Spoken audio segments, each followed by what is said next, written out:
মানুষ নাকি রোবট? কেউ বলছে মানুষ, আবার কেউ বলছে রোবট। আসল সত্য কি আজ তাই জানবেন আমাদের ভিডিওতে। পুরো দুনিয়া এখন এই একটাই প্রশ্ন করছে। একটা ভিডিও ভাইরাল হয়েছে, কাঁপিয়ে দিচ্ছে পুরো ইন্টারনেট। এই ভিডিওতে যে লোকটিকে দেখা যাচ্ছে সে আমাদের মতন একজন সাধারণ মানুষ, এটা বিশ্বাস করা প্রায় অসম্ভব। চীনের শাওলিন মন্দিরে এই সন্ন্যাসী যা দেখাচ্ছেন তা দেখে মনে হচ্ছে তিনি একজন অন্য গ্রহের প্রাণী। কেউ কেউ আবার দুষ্টামি করে বলছে এলিয়েন গ্রহ থেকে পালিয়ে আসা এক ভিনদেশী প্রাণী। কেউ বলছে এটা আধুনিক প্রযুক্তির কোনো খেলা, যেখানে মানুষের শরীর রোবটের মতো ক্ষমতা দেওয়া হচ্ছে।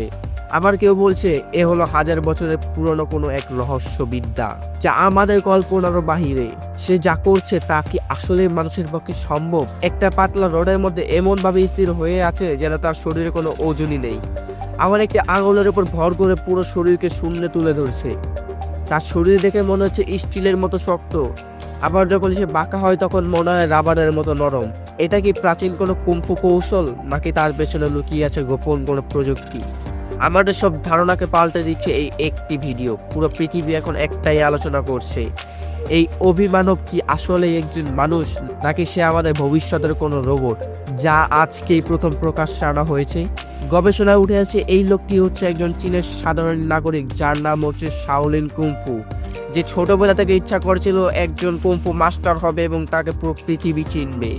সে সেই স্বপ্নকে ছোটবেলা থেকে লালন করে এবং ধীরে ধীরে তার প্র্যাকটিসের মাধ্যমে নিজেকে তৈরি করে এক শক্তিশালী মানব হিসেবে, যার ফল আজকে আমরা দেখতে পাচ্ছি। বাংলা একটা কথা আছে, মানুষ চাইলে সবই পারে, তার একটি উদাহরণ হচ্ছে শাওলিন কুংফু। এই ভিডিওটি দেখে আমাদের শিক্ষা নেওয়া উচিত, আমরা যা চাই তা অবশ্যই সম্ভব যদি আমরা কঠোর পরিশ্রম করি। এই ছিল আমাদের আজকের ভিডিও। এরকম নতুন নতুন ভিডিও পেতে আমাদের চ্যানেলটি সাবস্ক্রাইব করে আমাদের পাশেই থাকবেন। আল্লাহ হাফেজ।